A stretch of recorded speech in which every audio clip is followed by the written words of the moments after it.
Hello, everyone, and thanks for taking the time to watch our presentation. My name is Mark Belfast. I am Associate Professor of Music Education at Southeastern University, and I'm here with my colleague, Dr. Kimberly Van Welden, who you all should know quite well, our illustrious chair and professor of music education at Florida State University. And today, our topic is related to music educators' access to and the use of the IEP, or the documents within an IEP. And we'll get more into what the IEP is here in just a moment. So a little background information. In the United States, at least, we discuss mainstreaming as this an opportunity to have students that have special needs or students with disabilities in classrooms with students who perhaps do not have disabilities. And that's the concept of mainstreaming. And what we know from previous research is that music education programs in the United States include students of all variety, all disabilities, and from blind and deaf to students who have autism, to students who do not have noted disabilities. And that's a common trend across music education programs in the United States. We also know from previous research that music educators support mainstreaming. And what's interesting is that in that previous research that's been done, music educators will say that they desire to mainstream students, and yet they don't feel comfortable in their ability to assist those students in the music classrooms to achieve the goals that are necessary in their content area. They don't have the competence, they're not fully prepared and feel confident in doing that. And finally, we know that music educators frequently tell us that they have very little involvement when developing individualized education programs, or IEPs. And we'll get into what those programs look like here in a moment. But that's significant. If we know that there are students with disabilities in music programs, we know that music teachers are supportive of mainstreaming, but they don't feel confident about mainstreaming. And at the same time, they don't get to have a voice when it's time to develop the program to help the students who are mainstreamed. Then that can create lots of conflict and lots of issues in those music education programs. And so that's really what led us to wanting to do the research that we are presenting to you today. So let's hear a little bit about the IEP. In the United States, in 1975, federal law passed that all students with a disability that qualified were to receive an individualized education program, or an IEP, that listed several different things about that student and included goals and objectives of how they would learn, listed what those students could do for functional performance and academic achievement. And it also listed the related services. This document is a contract between the school and the student and their guardian. So it is required by law that the schools do maintain and do all that they can to move forward with that document. That, of course, there's been laws that have changed over the course of these almost 50 years, but that IEP document has remained pretty constant as far as it is required for all students. And therefore, it is an important part of educating children with disabilities. So we were looking at that document, and we wanted to see if current music educators had access to that document, and how did they use the specific sections of that document.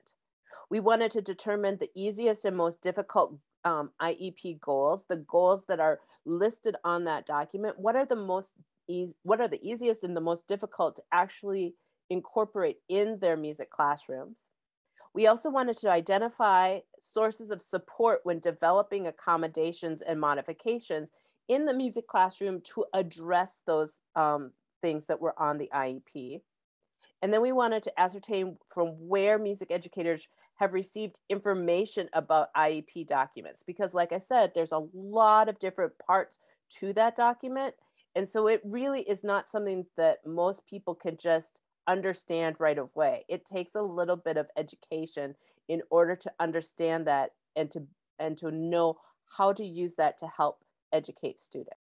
What we did was we contacted music teachers in grade school, kindergarten through 12th grade here in the US.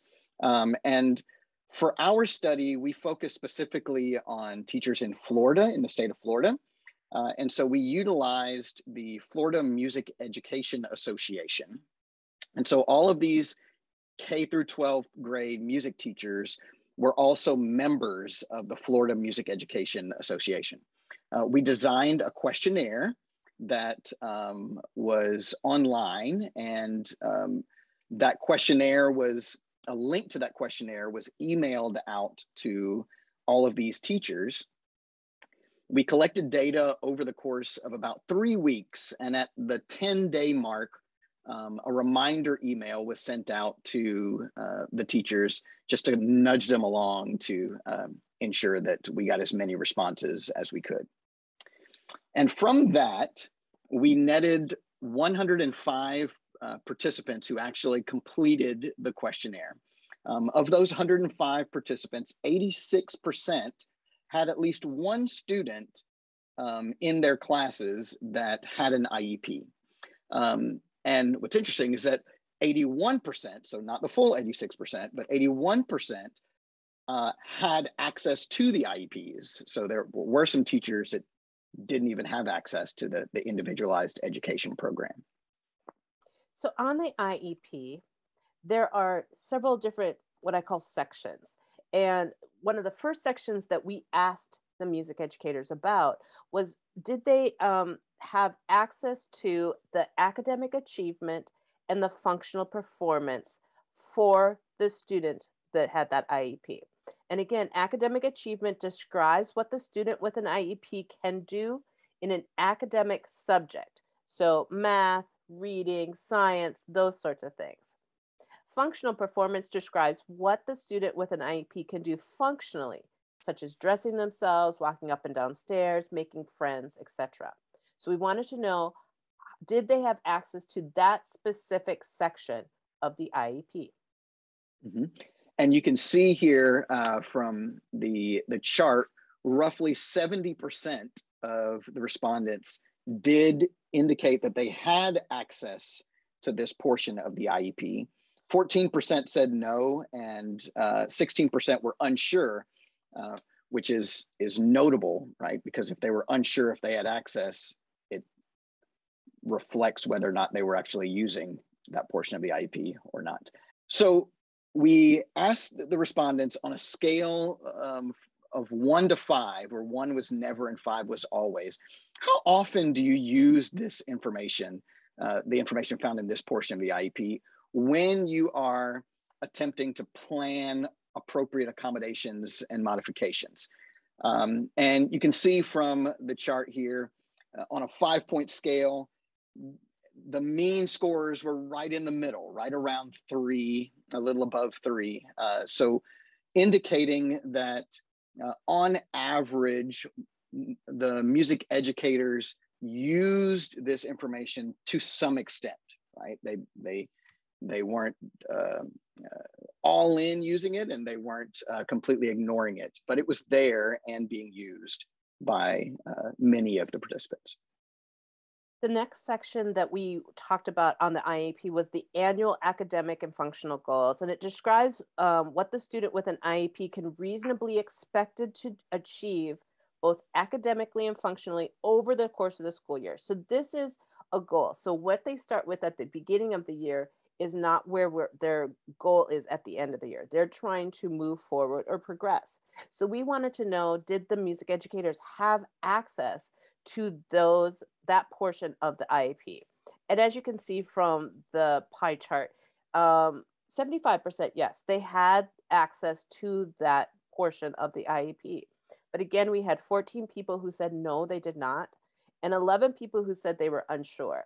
And again, when they are unsure, it probably means they've never seen this section of the IEP at all. And again, we followed up by asking them how they use this information, or how often they use the information they gather from that portion of the IEP. Same scale. And once again, the data was very similar to the previous section of the IEP, where most of the mean scores are right in the middle of that 5-point scale there, just above 3 as a mean score, indicating, once again, music educators do use the information to some extent, but again, it's not their primary focus when they're using the IEP.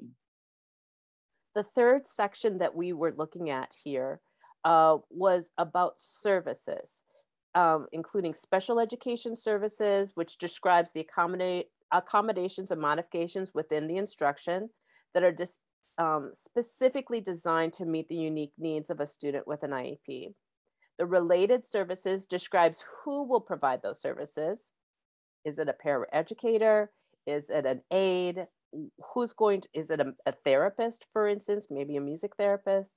Who's going to provide those services, and what services are provided? Then the last portion of this particular section is the supplementary aids and services. And that describes what kind of aids, services, and other supports are provided to the student with an IEP, so they can be educated with students without disabilities, or that mainstream or inclusive classroom, be with typically developing peers to the greatest extent possible. And again, this one actually was a little bit higher. We had 81% said yes, they had access to this section, which kind of makes sense because this is the one that probably is the easiest for the music educators to understand, and the most applicable to, they will need to know about these services themselves to use in their classroom. But of course, we still had 11% that said no, they had no access to this section, which is horrible. And then we also had 8% that said they were unsure. Again, that usually if they say they're unsure, they've never seen this section, and so they're not using those services as well. Yeah, and the data reflect that. If you look at the mean scores here, they're higher than any of the other mean scores for the other sections, which once again is indicating that as far as using this information to create appropriate accommodations or modifications for curriculum, for classroom activities, or performances of any kind, whether on campus or off campus, the teachers are engaging with the information in this portion of the IEP, the help that they can get in order to make these things happen. And so you can see the information reflected there in the higher mean scores. So we then asked the participants about the different IEP goals that they the goals that were on the IEP, and how easy or difficult it was to incorporate those in their classrooms. And to gather this data, participants, it was a free response item. So they just typed in on the questionnaire which goals were easiest or most difficult. And then frequency counts were collected. And what's interesting here is that you can see, as far as the easiest strategies on the IEP to incorporate into a music classroom, by and large, extended time on activities or preferential seating or varied instructional methods. And that is sort of a catch-all phrase where perhaps it was using visuals or it could be repeating information multiple times. Those sorts of things would fall under that varied instructional methods. And so those are the strategies that music teachers felt were the easiest to incorporate. And then if you look at the next section, the most difficult to incorporate, interestingly enough, counting frequency again, extended time and preferential seating were also noted as the most difficult to incorporate. And we'll get into that in just a moment. But then the third most difficult was dealing with goals listed on the IEP that were not specific to music class.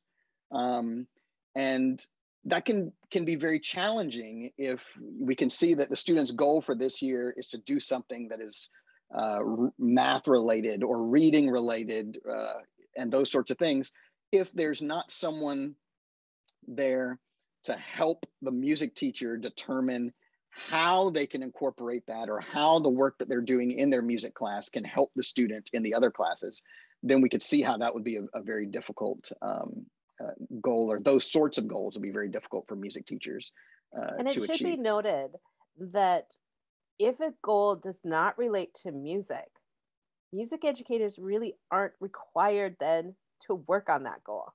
Mhm. If it can't be found within the curriculum, then they are not required to work on that goal. It's just like math teachers aren't required to work on the language arts or learning how to spell or that sort of thing. That's not part of their curriculum. Yeah. So that also just means that we might have some uneducated people on what they are required to do. They're just getting it all and thinking they have to do it all. Right. Right. As far as the doubling up of the extended time and the preferential seating in both easiest and most difficult, some of that was fleshed out in the qualitative data that were collected, where we did have participants indicate that it was difficult to have preferential seating in secondary ensembles, for example. You can't put the tuba player on the front row or the percussionist up close at the front of the room and that sort of thing. And so it's interesting to see how the different music educators in different environments and different grade levels found the same goals to be opposite as far as being easy or difficult to incorporate. Finally, we wanted to know what sources did music educators have when it came to getting information about IEPs? How did they learn about IEPs and about the different sections of IEPs and what the sections mean and that sort of thing? The most frequently selected item was in-service training. So once they became teachers, then they were trained on those things, and that's where they learned about it. You see they're talking to special education teachers or special education coordinators was also very highly rated, which is great. There's that collaboration that's happening there. We love to see that. And then engaging with their peers, like talking to other music educators about strategies that they're using to meet specific goals in their classroom, leaning on those mentors and veteran teachers and so forth. Yay, music education, undergraduate music education coursework showed up on the list with a good number of votes for that course, which is great. Now, it's worth noting here that these are not necessarily music for special population courses. These might be music courses that just incorporated a component about music for special populations or a unit about it. And then, of course, sessions at conferences and working with administrators were also highly rated. So there's several conclusions that we can take from this, and then also kind of further research. Where do we go with this? And one of the conclusions that Mark already mentioned was that it was average. People are sort of using it, sort of not using it. There's a lot of most of them have access, but there are still quite a few that don't have access. I mean, just those kind of conclusions we still have work to do. I want to point out again that in the United States, the IEP document has been around since 1975. So the fact that we are still having some issues, like I don't even know what an IEP is, or I'm not using it all because I don't understand how it'd be useful for me, that is a really kind of concerning thing for me. But on the other hand, I'm not sure, we haven't gotten into a deep dive of how much they are being educated that it is important. We don't know, we didn't ask them about, that kind of information. So we still have quite a bit to do. Mhm. Yeah, I also think it's worth noting that music education helps students to develop lots of skills that are applicable in all sorts of other areas. And by and large, in America, music teachers see the same students year after year after year after year after year, and they may be one of only a handful of teachers on a school campus that does that. That means there's long-term engagement with that student, unlike the ninth grade algebra teacher that doesn't see the student again after they're done with that class. And so if music teachers are not involved in the planning process of those IEPs, and they're not even getting complete IEP documents, I think that we need to note that music teachers are going to need additional support from administrators and special education personnel and others, so that those music teachers can truly be a resource for the school when it comes to helping these students to achieve these IEP goals. All right, so we look forward to seeing all of you in Australia, right? Virtually. And we look forward to any questions or comments you may have about this project. We enjoy doing it. There's certainly lots more to do related to individualized education programs and music education in America. Our contact information is here on this final slide. So if we can ever be a resource for you, please do not hesitate to contact us. Thank you again, and we look forward to seeing you soon.